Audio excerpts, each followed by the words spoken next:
LCP, Assemblée nationale, en partenariat avec MGEN, Mutuelle Santé Prévoyance, présente État de santé.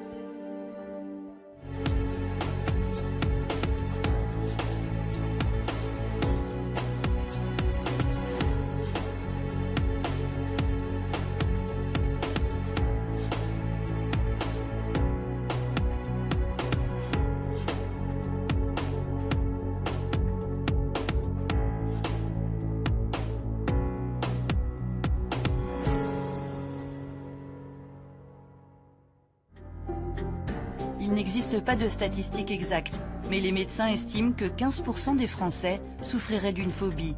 Des troubles qui peuvent prendre des formes variées comme la peur de conduire. La première vraiment attaque de panique a eu lieu en février 2015 sur l'autoroute. Avant ça, je conduisais tout à fait normalement. Je me suis reconfrontée au problème, sauf que ça se passait mal à chaque fois. Ou encore la phobie scolaire. Mes parents ils me poussaient à y aller. Du coup j'y allais. J'arrivais, je tremblais. Et quand je rentrais, je pleurais. Et ça allait pas du tout. Et toutes mes journées, c'était comme ça. Pour les soigner, pas de remède miracle, mais des thérapies nouvelles voient le jour. Avec la réalité virtuelle, par exemple. Donc la réalité virtuelle est aussi efficace que les thérapies classiques, mais sans ses inconvénients. Parce qu'une thérapie classique, s'il faut prendre l'avion avec le thérapeute, ça veut dire que le thérapeute doit monter dans l'avion. Ça prend une journée complète. Phobie, peut-on vaincre ses peurs? C'est le thème de ce numéro d'État de santé.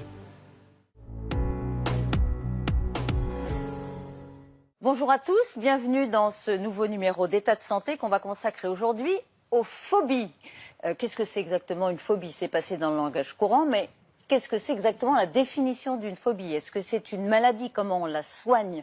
Peut-on vaincre ses peurs? Puisque la phobie, le mécanisme, on va le voir, c'est d'abord la peur et on va surtout en parler avec Antoine Pellissolo. Bonjour, professeur. Bonjour. Merci beaucoup de nous accompagner dans cette émission. Beaucoup de questions à vous poser sur ces phobies. Et encore une fois, tout le monde parle de ces phobies. On ne sait pas exactement de quoi il s'agit. Vous les traitez à l'hôpital et nous sommes ici au Forum des images. Pourquoi? Quel est le rapport entre le cinéma, ce Forum des images au cœur de Paris et les phobies? Eh bien parce que ici, c'est un laboratoire, même plus que ça, de la réalité virtuelle. Et on soigne les phobies par la réalité virtuelle. Vous nous direz dans quelles conditions. Mais d'abord, qui êtes-vous? Quel est votre portrait? Regardez.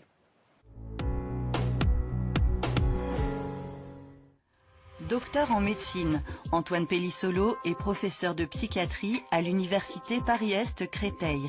Il est chef de service à l'hôpital Henri Mondor de Créteil et chercheur à l'INSERM. Il travaille sur les troubles anxieux et les troubles de l'humeur, et plus particulièrement encore sur les phobies sociales et les troubles obsessionnels compulsifs, vous savez, ces obsessions irrationnelles qu'on appelle les TOC. Il est aussi l'auteur de Les phobies, faut-il en avoir peur, et de Retrouver l'espoir, abécédaire de la psychiatrie positive. Alors professeur, quelle est la partie de votre activité qui est consacrée aux phobies? Alors, en psychiatrie, on soigne les phobies en consultation, en général relativement c'est relativement classique, des consultations dans des cabinets en général. On peut le faire à l'hôpital quand on a besoin d'une équipe, avec des thérapeutes ou des co-thérapeutes. Et puis beaucoup de choses se font à l'extérieur. C'est ça qui est un peu atypique par rapport à la médecine classique, c'est qu'on est souvent obligé soit d'accompagner, soit en tout cas d'inciter les personnes à aller dans la vraie vie, parce que les phobies, c'est pas à l'hôpital, c'est dans la vraie vie que ça se passe, chez eux ou à l'extérieur. Et les patients viennent vous voir parce qu'ils ne peuvent plus supporter d'être soumis à cette phobie. Ça les entrave, ça les handicape dans leur vie, c'est ça? Oui, alors probablement que certains ne viennent pas nous voir alors qu'ils en souffrent, mais le motif en général qui déclenche l'envie de consulter, c'est souvent effectivement qu'on ne peut plus arriver à faire certaines choses. Alors vous avez écrit de nombreux ouvrages, dont celui-là, Les phobies, faut-il en avoir peur? Et pourquoi je le cite, c'est édition Cavalier Bleu, c'est sous forme d'idées reçues, donc c'est très instructif, parce que le mot peur, évidemment, est fondamental dans la définition de la phobie. La phobie, c'est une peur. C'est la peur de quelque chose. Voilà, c'est vraiment une émotion. Vraiment, la peur, c'est une émotion et la phobie, c'est une pathologie émotionnelle. Très négative quand on va vers une pathologie comme la phobie, mais au départ, la peur, c'est une protection. Donc on en a tous besoin, des émotions, même quand elles sont négatives, elles sont utiles à la survie. La phobie devient pathologique quand la peur se déclenche systématiquement même quand on n'est pas en danger, parce que normalement la peur c'est face à un danger, face à une situation qui n'est finalement pas dangereuse, et qu'elle prend le contrôle de vous. C'est vraiment une peur anormale. Alors il n'y a pas une phobie, évidemment, sans doute. Il y en a plusieurs, elles sont catégorisées. Regardez. Peur des araignées, de l'avion, des requins, de la foule ou même des clowns. Les phobies sont nombreuses.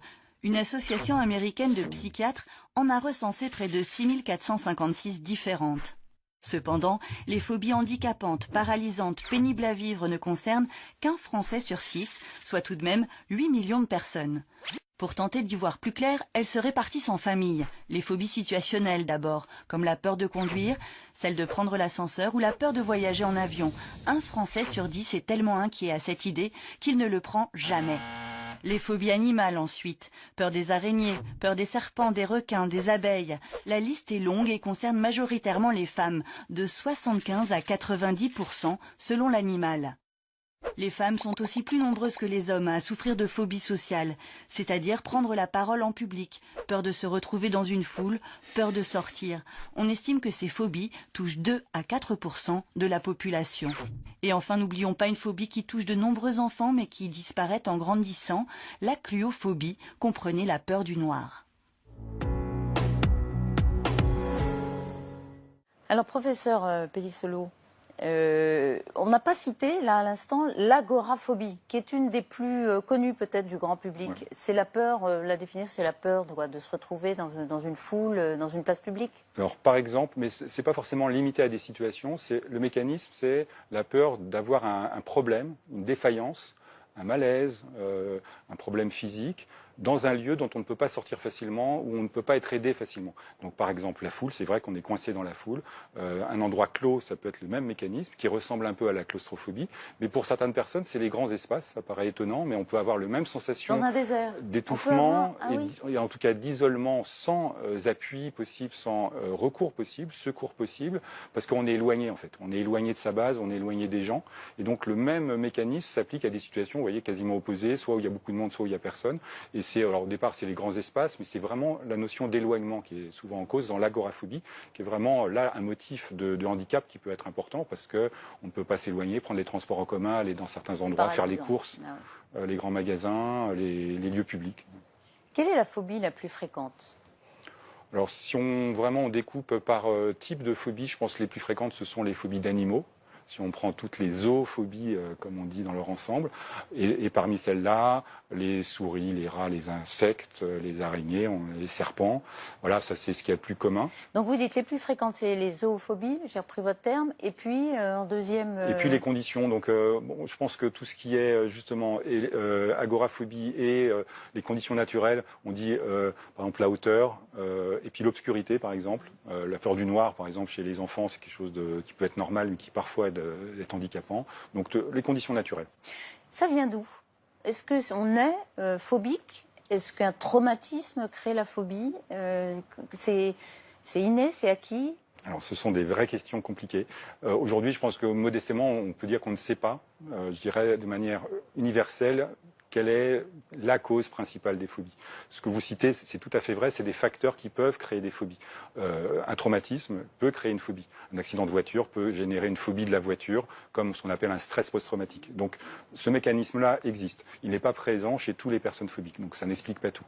La question de l'inné, de ce qu'on a comme constitution, existe aussi, puisque la plupart des phobies sont des phobies qui portent sur des objets qui peuvent être potentiellement dangereux. Je vous parlais de la hauteur, on peut tomber, se faire mal. Les animaux, probablement, c'est une trace de certains prédateurs que l'homme a dû affronter, même si aujourd'hui ils ne sont pas forcément menaçants. Les chats ne sont pas des animaux menaçants, mais sont dans l'ordre des félins, et se méfier des félins, c'est sûrement utile à la survie. Donc on est préparé à ça, mais là aussi, il y a des phobies qui se développent sur des objets pas vraiment menaçants. Donc ça n'explique pas tout. Après, il y a l'apprentissage. Il y a des personnes qui sont élevées avec des parents phobiques. On sait malheureusement que ça peut se transmettre. Ça se transmet. Oui, mais alors pas de manière systématique non plus. Donc il y a des énigmes, mais on a des morceaux du puzzle comme explication. Alors justement, on va aborder la question quand même de comment on s'en sort. Et je voudrais qu'on regarde d'abord, puisque je parlais de la réalité virtuelle qui nous ramène à ce forum des images où nous sommes. La réalité virtuelle est utilisée dans certains services, même hospitaliers. Et regardez ce reportage de Pierre Laurent. C'est assez intéressant de voir comment ça peut opérer dans la récupération d'une vie normale. À tout de suite.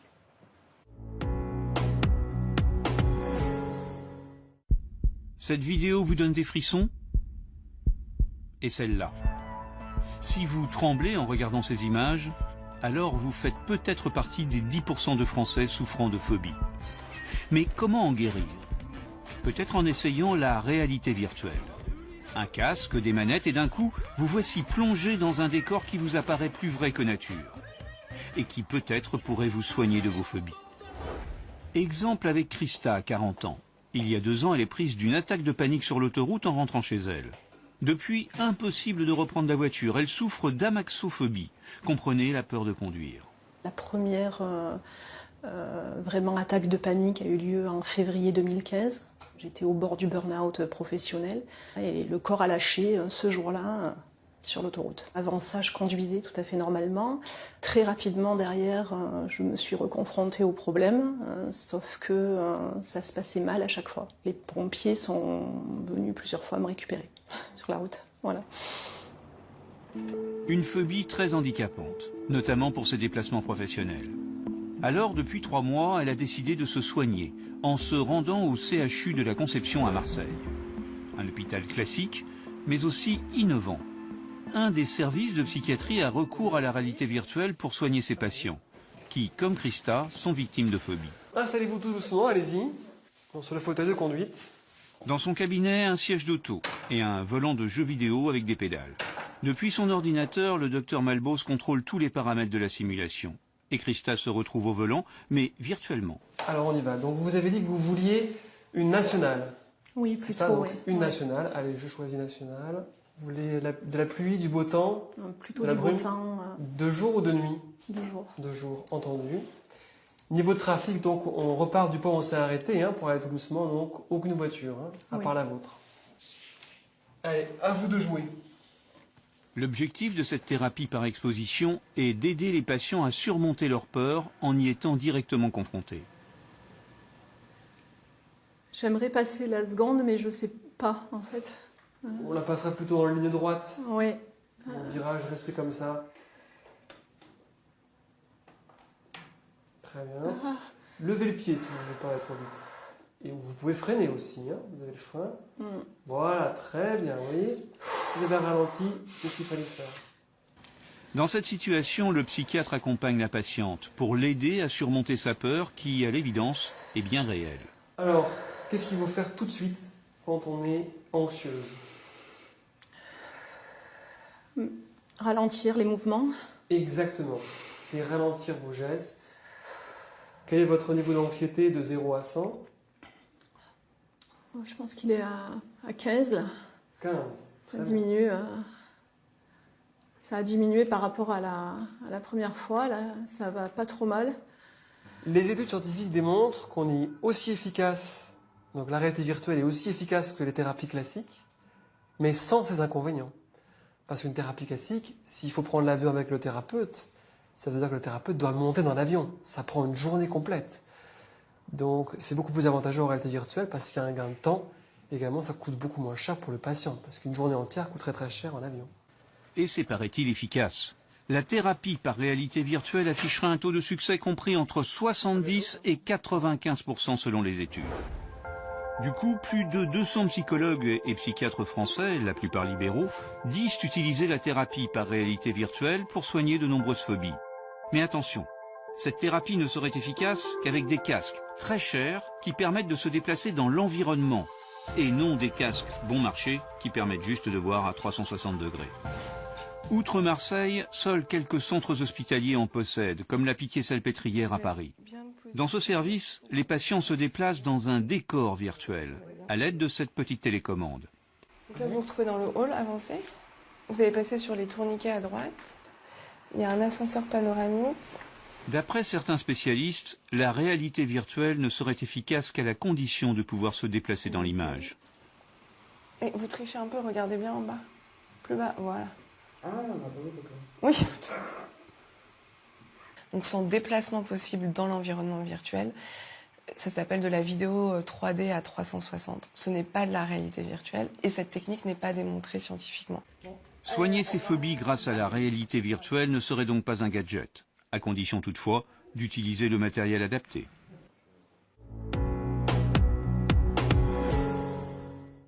Alors docteur, plusieurs questions. D'abord, la patiente qui ne peut plus conduire, elle nous raconte qu'elle a été victime d'une attaque de panique. Ça, c'est un facteur déclenchant, vous le disiez, pour prendre la chose au sérieux et venir se faire soigner à l'hôpital. Hein. Oui. C'est ce que vous voyez souvent. Et en plus, chez elle, c'est quasiment l'explication de la phobie, puisqu'elle a eu cette attaque de panique au volant, et ça revient à avoir comme si elle avait eu un accident, hein, réellement, qui va faire que la voiture devient un lieu pour elle angoissant. Alors la réalité virtuelle, docteur, que faut-il en penser? C'est dans le cadre de l'hôpital, donc on se dit, ils n'ont pas fait ça, ils ne sont pas des charlatans. Ah non, absolument pas. Ce sont des techniques qui sont maintenant connues depuis, je dirais, au moins une quinzaine d'années ou une vingtaine d'années, qui se développent parce que les outils sont plus pratiques maintenant à utiliser. En fait, le principe, c'est très simple, c'est celui des thérapies comportementales et cognitives. Ça permet de faciliter, comme l'expliquait le docteur Malbos très bien, la mise en place d'une thérapie. Donc c'est un outil, un support qui accélère les choses, qui permettent d'être plus progressif, d'être contrôlé.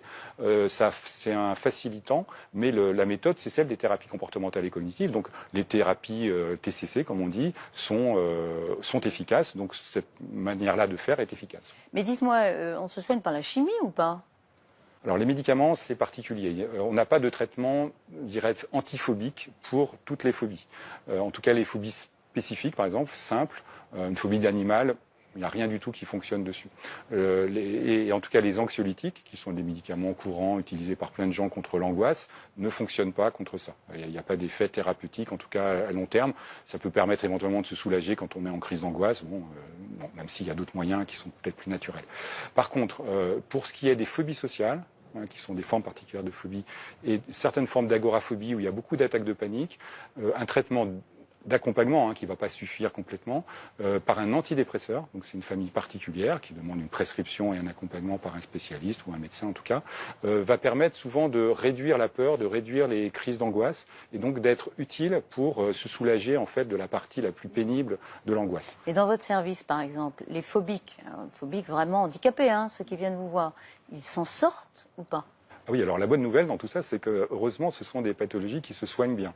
Alors qui se soignent bien, surtout quand c'est léger, quand c'est plus lourd, plus ancien, notamment plus vieux dans l'histoire, ça met plus de temps. Mais les taux de réussite sont plutôt en combien d'années en moyenne? Alors ça va de quelques semaines à quelques mois.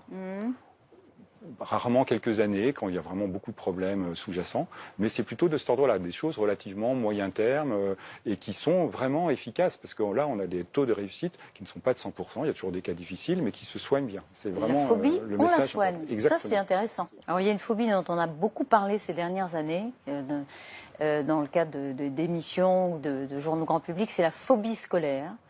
Je vous propose d'aller à Marseille avec ce reportage de Pierre Laurent et on se retrouve juste après. Marseille, la cité phocéenne. Ici, selon les chiffres, entre 1000 et 5000 lycéens souffriraient de phobie scolaire. Une maladie qui concernerait de 1 à 5% des jeunes Français. Ça va? Ça va toi? Ça va, ça va. Depuis 3 mois, Lou ne se rend plus au lycée. Enfant précoce avec une année d'avance, elle est entrée en seconde dans un établissement où elle ne connaissait personne. Elle s'est sentie rejetée et a développé peu à peu une phobie scolaire. Enfin, mes parents ils me poussaient à y aller. Du coup, j'y allais. Mais c'est pareil, j'arrivais, je tremblais. Et quand je rentrais, je pleurais. Et ça allait pas du tout. Et toutes mes journées, c'était comme ça. Progressivement, j'ai tout lâché, en fait, petit à petit. Rien que m'en parler, de retourner au lycée ou d'avoir des rendez-vous. Je veux pas y penser, j'arrive pas. Depuis qu'elle a arrêté le lycée, Lou continue de travailler. Elle est prise en charge par l'association Zebra, dédiée aux enfants précoces, la plupart en phobie scolaire. Cette dernière tente de proposer aux jeunes comme Lou un espace convivial, sans agressivité, pour leur permettre de reprendre confiance en eux. Pour cela, les cours sont sous forme d'ateliers, avec un accompagnement scolaire à la carte. Il suffit juste de s'inscrire, pas d'obligation, peu de contraintes et donc moins de stress. Et c'est parti pour 1 heure de travail. Ici, pas de cours magistral. Chacun décide par lui-même des matières sur lesquelles il veut travailler. Grâce à une convention passée entre son ancien lycée et Zebra, Lou reçoit ses devoirs. Et le personnel de l'association vient aider si nécessaire. Je suis bloquée. Je pense qu'il faut que tu fasses un tableau avec X, Y, comme un tableau de personnalité en fait. Ouais. Tu vois. Et je pense que là, après, tes points, ils vont se définir. Genre mes 0, 1, 2 et après on calcule. Exact. Un accompagnement ultra personnalisé, bien différent du lycée qui mise sur l'apprentissage de l'autonomie. Et effectivement, dans un contexte de phobie scolaire, miser sur l'autonomie des élèves s'avère anxiogène. Là, il y a un problème d'autonomie, en fait, parce que ces jeunes-là qui sont en phobie scolaire ont perdu complètement confiance en eux et estime d'eux. Donc nous, on leur apprend essentiellement une méthode de travail, en leur expliquant qu'ils peuvent avoir des connaissances, mais s'ils ne savent pas comment les organiser, c'est compliqué. Et en ouvrant le champ des possibles, en disant « Regarde ce que tu arrives à faire », ça permet de dramatiser le retour à la scolarité. Cet accompagnement n'est d'ailleurs pas uniquement scolaire. Les jeunes sont suivis par des thérapeutes, des psychologues, qui régulièrement tentent de leur redonner confiance en eux-mêmes. Ça va mieux. Ça va mieux. C'est toujours compliqué, mais ça va mieux. Excuse-moi, on l'a pris. Alors, je vais essayer de faire là. Alors, comment vas-tu? Et ça va beaucoup mieux. Je vais plus au lycée. Du tout? Du tout, du tout. Et est-ce que tu arrives à bien travailler? C'est compliqué. Ici, ça va, je me débrouille, mais chez moi, quand je suis dedans, j'y arrive. Mais dès qu'il y a un obstacle ou un truc où je bloque, j'abandonne. Du coup, je travaille bien, mais pas beaucoup. Alors quand ils arrivent ici, en général, c'est parce qu'ils ont craqué. Donc ils sont au plus mal. Et souvent, ils comprennent pas ce qui leur arrive parce qu'ils ont pris sur eux pendant des années. Donc la première chose à faire, c'est d'essayer de leur expliquer pourquoi ils en sont là, et ensuite de dénouer et d'apaiser ces sensations et ce désespoir dans lequel ils sont. L'année prochaine, Lou viendra à Zebra à temps plein et suivra ses cours par le CNED. Le retour à la scolarité n'est pas encore là. Cependant, plus des 3/4 des jeunes passés par Zebra auraient réintégré le système scolaire classique. Mais cela a un coût, de 200 à 500 € par mois. Un résultat encourageant, mais donc à relativiser. Nous avons montré notre reportage au médecin du rectorat de Paris. Selon lui, les structures telles que Zebra sont utiles, mais doivent s'inscrire dans un temps limité. La structure Zebra est une structure intéressante, mais pas pour une longue durée, puisque l'objectif, c'est quand même que les enfants soient mélangés. La recherche dans l'éducation nationale, c'est celle de l'inclusion scolaire, c'est-à-dire que tous les enfants aillent ensemble dans les établissements scolaires, et nous ne sommes pas toujours favorables à ce qu'il y ait une ségrégation, puisqu'une phobie scolaire, la réponse, c'est pas uniquement une réponse pédagogique ou un changement de classe ou un changement d'établissement scolaire, c'est la mise en place d'un projet de soins et d'un projet thérapeutique avec un pédopsychiatre. Malheureusement, en France, nous manquons de pédopsychiatres, donc il y a nécessité de former davantage de pédopsychiatres, parce que sinon, la santé mentale de nos jeunes sera en péril. Depuis 1 an, une expérimentation a été mise en place dans 8 académies françaises. Les enfants en souffrance psychique peuvent désormais bénéficier de 12 consultations psychologiques remboursées par l'assurance maladie. Alors docteur, cette jeune Lou, cette jeune fille atteinte de phobie scolaire, elle est tout à fait caractéristique des patients que vous pouvez connaître? Oui, de plus en plus, malheureusement. Stoppé à un moment. Tout à fait. Plus aller à l'école. Il y a une rupture. Alors, probablement que certains ne font pas parler d'eux et souffrent en silence, et que maintenant c'est bien de pouvoir en parler, que les familles soient alertées, que les enseignants soient alertés, qu'il y ait des structures qui proposent ce genre de prise en charge. Parce que souvent, longtemps on a dû nier quand même, c'est en disant le caprice, il ne veut pas aller à l'école. Non, c'est grave. En tout cas, c'est indépendant de la volonté, c'est quelque chose qui est dans l'ordre effectivement de l'émotion pénible et là aussi de manière durable. C'est-à-dire que c'est pas juste un mauvais moment à passer, c'est souvent les consultations se font au bout de plusieurs mois, souvent de difficultés, pas forcément d'exclusion, enfin d'évitement complet de l'école, mais des absences, des plaintes souvent au départ plutôt physiques, parce que les enfants ou les adolescents, ils vont dire qu'ils ont plutôt mal au ventre ou mal à la tête plutôt que dire qu'ils ont peur. Ça peut être une façon d'exprimer les choses.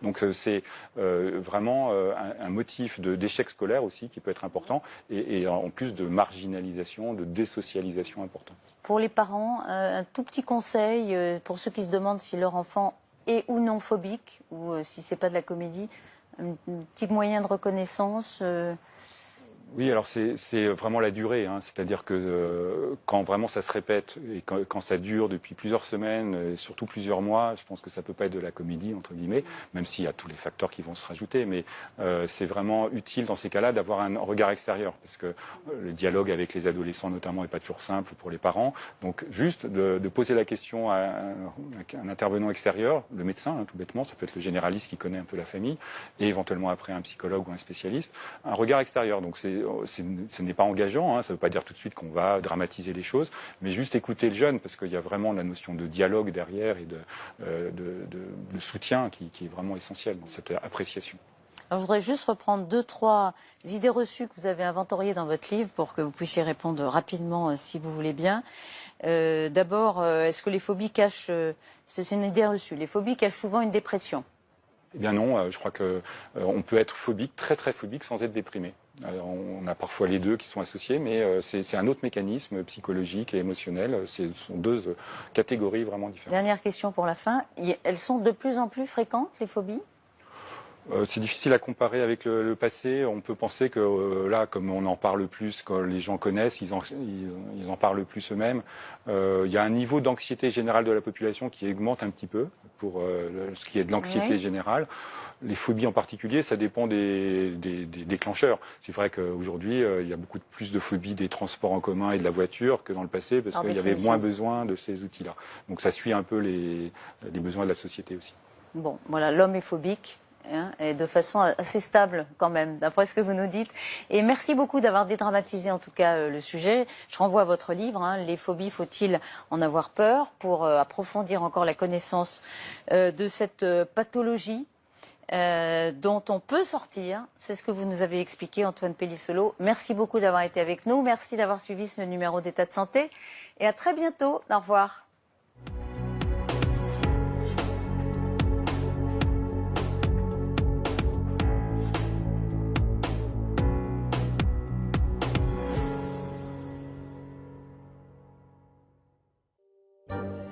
LCP, Assemblée nationale, en partenariat avec MGEN, Mutuelle Santé Prévoyance, vous a présenté État de santé.